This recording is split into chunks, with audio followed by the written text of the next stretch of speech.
Well, Williams, thank you so much for helping with my Countdown to the Moon project. Could you say a little bit about yourself? Yeah, my name is Willians. I have been working with technology for more than 20 years. In fact, I'm originally from Brazil. I moved to US. I'm a permanent resident here. I feel blessed to stay in America and see all that development with all the areas. Like we go for new types of computer, new satellites, new ways to work too. So it's my pleasure to stay here. I've been to Brazil one time back in I think 1991, and went to a churrascaria. That was a great experience. Now we of course have Fogo de Chao and other places like that here. So, It's um, wonderful. how could you leave Brazil, all that good food in Brazil? Well, the good point here is that we have fogo de chão everywhere here, so I can have the same kind of food. In fact, for me, it's a great opportunity to stay here. I always dreamed of living in America.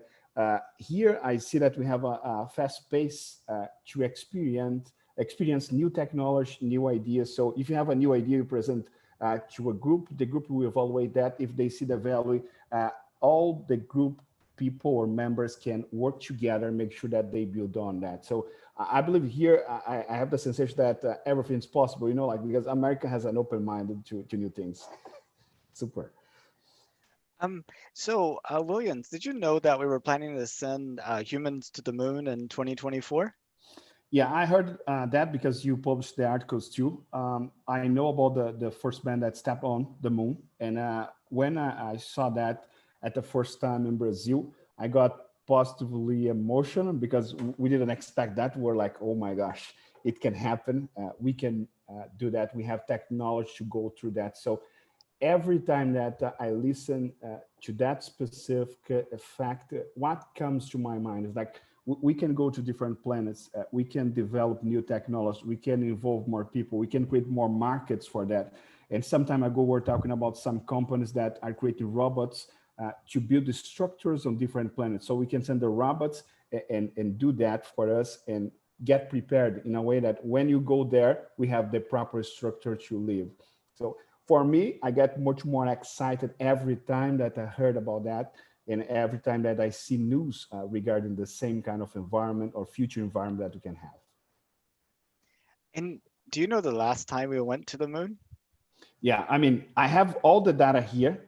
In fact, I put all on Google every time that the first time that the man went to the moon here, I'm gonna get the exact date. We had the first reference for Neil Armstrong, the first step, okay? On July 20, 1969, he became the first human to step on the moon. And he and Aldrin walked around for 3 hours. That's the precise information that I have. Excellent. Yeah, 51 years ago. But the last time we went to the moon was 1972, and Oh, we haven't yeah? been back since then. Wow. This is the first time. The last time, 1972. And I believe the Russians had an experience with a dog in the orbit of the moon. That's right? Orbit of the Earth. Yeah, up the Earth. Gotcha. Yeah. Go, go. Uh, as far as we know, only the U.S. has sent people beyond Earth orbit to the moon. Cool. Um, let's see. Why do you think we haven't been back? There are several factors. I mean, I believe the first one is we had enough issues on Earth to be solved, and I believe the investment went through different areas. Like we had a lot of people need like basic things such as meal or maybe healthcare or maybe education. So I believe the government's trying to treat them.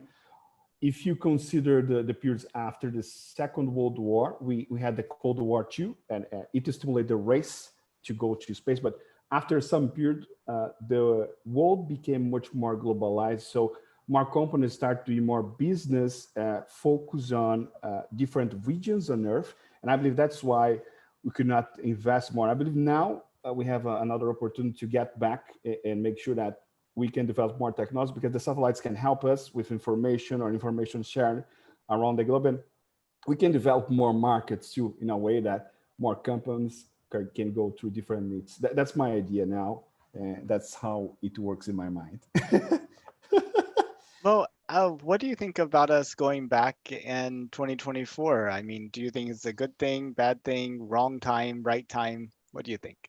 I believe it is a good time in several perspectives. The first one is every time that we have forums like we just did one before, we stimulate the children to study more science and more math. Even for me, I get back to my childhood trying to re-understand the math equations, re-understand the CO2 cycle, oxygen cycle, photosynthesis, all the concepts that we got at school, and now we are rethinking all of them. And rethinking of all of them, we have the opportunity to not only develop new technology to go to the moon, but also develop more technology here to improve the life that we have on Earth. Yeah, and I guess in what ways do you see us going to space improving life on Earth? One is we talked about some habitats that we can have on Mars, for example. If you improve those habitats, probably you can have more ideas for people that need homes or new space on Earth, like homeless people. One of them, we can have much more resource for them at the low price, so we can serve more people. The second thing is the way that we get nutrition too. Maybe one day you can just take one pill and we don't need to eat more during the entire week or maybe during the entire day. So we can have more people, not starving too. The third thing is the health systems too. As soon as we go to different place that we feel that our health is in danger, that risk, and we need more resource to do that, we can develop better ways to solve problems. Imagine that I got a wound here and I need to fix it, the specific wound in my arm. If I have a technology, a patch, for example, to apply that, and after 5 seconds, it's healed, it can help more people too. That's the way that I see the technology and all the development. Now, if you think about the future of humanity, do you see at some point humans actually being born off of the Earth and never ever visiting the Earth? Or do you think we'll always be tied to the Earth and just making these short trips? It's a great question too. I believe it's a process. I believe if you can populate the first planet, some people get curious to go there, spend some time. We go for the next one, next one. Imagine that we have a scenario in which we have everything in an environment like oxygen level, we have good pressure, good weather in a new planet. And those people that are in this new planet and have relationships in this new planet, maybe can prefer to stay over there. Like they will not need to get back on Earth again. If it was safe and affordable, would you go to space? I believe not today.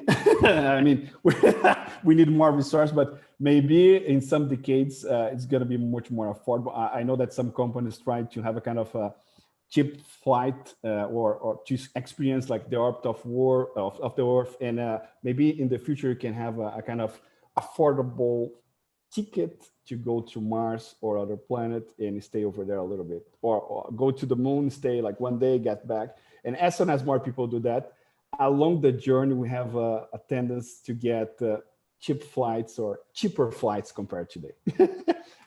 I sure hope so. Did you know that Jeff Bezos has a space company? Yeah, I mean, what I heard is about the SpaceX from Elon Musk and Jeff Bezos. I saw some news about that. I believe more entrepreneurs are entering this specific niche because more people are getting interest. And it's good because it opens more opportunity for everybody. I mean, maybe new markets or new technologies that we didn't work before. New engineers, maybe space engineers or other types of engineers that we didn't have before. We didn't hear about that so commonly. Now we are getting much more familiar with those terms. Yeah, no, you're right about more entrepreneurs. There's so much activity happening in the space realm right now. And, I think a lot of it is not only just these billionaires that are investing money and making it happen, but also the way that NASA is doing its business. Used to, if they wanted to land a probe on the moon, they would build the lander, they would build the rocket, they would launch it themselves, and it would be a dedicated NASA flight. But there's a program they started a few years back called the Commercial Lunar Payload Services Program, where instead of them doing it, they say, we want to get this equipment to this spot on the moon. And they have these companies that can bid on it. And they just pay for delivery of that one little piece of equipment. And next year, we have 2 companies landing the first probes on the moon as part of this program. Intuitive Machines here in Houston and Astrobotic in Pittsburgh. Now, the way the program is structured, they only have to deliver the NASA thing there. They're responsible for the lander, for launching it, and if there's any spare capacity, could do whatever they want to with it. And Astrobotic is doing this thing with DHL, the package delivery firm, where you could actually deliver something to the surface of the moon. And I bought what's called a DHL moon box, which will let me take a micro SD card size thing. And I'm taking this video with you talking on it, putting it on that micro SD card, and I'm sending it to the moon next year. And wow. I know. I'm so glad to know that, I'll be known not only internationally, but also interplanetary. Interplanetary, yes. Cool. Now, see, I envision these videos. I think we're about to enter like a new space age, and I see these videos as being capturing what people think about, what we're thinking right before we enter this new space age. I imagine this high school girl on the moon doing a research project for one of her classes, who's having to write a paper. What were people thinking before the new space age, right? And she finds these videos. In fact, she doesn't just find these videos, she finds this one with you talking. What would you want to tell her about the times now and that type of thing? First of all, I'd like to thank her for watching us and tell that we could make it happen as a human group, as a society at all, and it propitiate that new people were born on different planets, on new planets, and we could perpetuate life. I believe is the most important point. Yeah, it'd be good. Well, that's pretty much all the questions I had. Was there something else you wanted to talk about? I believe that one thing that Greg told in one of the presentations, the last presentation that we had, and I was curious to ask you or Greg, like, what I'm imagining, we have launched several satellites in orbit, okay? I mean, dozens and dozens. How is it? How's the traffic of satellites in orbit? I mean, it's a question that I believe you're gonna answer, but I was curious to ask you or Greg about that. Like, how we control, because there are several countries doing the same. I know that we have the ISS, the International Space Station too. We are working with different countries and we have different types of collaboration. But for me, we are going much more beyond and we are getting much more familiar with that specific traffic. Like it's not only the car traffic, but it's the satellite traffic. We are going beyond every day. That's why I'd like to ask you. Yeah, no, it's a big problem. Right now, every country that launches something is supposed to tell all the other countries about what they launch. We have the U.S. Air Force, now the U.S. Space Force, with radar and monitoring equipment with catalogs of all this stuff. But it's a big problem. The chances of things running into each other is really high, and there's not kind of a central control like there should be. So we actually had a guest speaker, I believe it was in August, maybe September, who is from the University of Texas in Austin. And he's an astrodynamicist. And this is one of the core principles that he works on. He has a open source database where he pulls in all the data sets from other places, and you can kind of see all the things that are up there that they know about. And the same thing, according to multiple databases, might be in slightly different space. So even the information there is not 100% correct. Gotcha. And I believe soon we're going to have a new market, the satellite traffic control. Yeah. It's good. it's a problem, because it only takes one person's little small thing falling off of their spacecraft running into a $100 million spacecraft to completely ruin things. So it's a problem. Super. Thanks so much, Nathan. Let me know if you need any other session like that. It's fantastic. I mean, every time that I watch that, I get inspired to study more science, more math, everything. We have these meetings every month. You're more than welcome to come.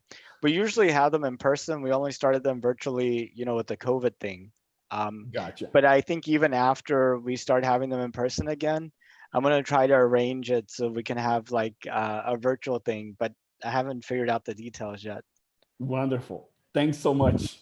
I Well, do appreciate it. thank you so much. You have a good rest of your day. You too. Take care, my friend. Bye bye. Okay, bye bye.